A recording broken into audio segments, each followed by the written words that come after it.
هقول لك حاجه جميله جدا انصح بيها الناس كلها، يا رب الناس كلها تبقى سامعاني.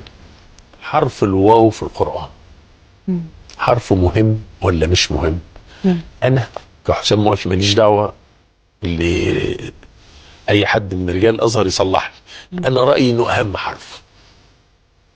اولا ربنا اقسم بيه، والعصر والتين والزيتون بيقسم بيه. ثانيا بقى الرسول عليه الصلاه والسلام لما جاله الامر بالحج فبينفذ المناسك زي ما بتملى عليه.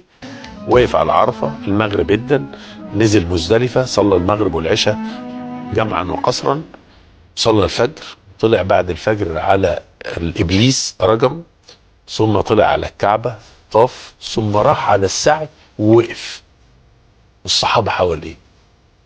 وقف برهه كده وقال سأبدأ بما بدأ به الله. ربنا في القرآن بيقول إن الصفا والمروة. شفتي الواو عملت ايه؟ خلته يبتدي بالصفا قبل المروة، لأنه قال سأبدأ بما بدأ به الله. شفتي الواو عملت ايه؟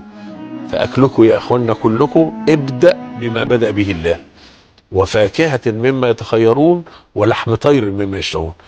احنا بناكل فاكهة بعد الأكل، وهذا خطأ شديد جدا. ناكل الفاكهة قبل الأكل. برتقانة وربع ساعة مش هتعرف تاكل.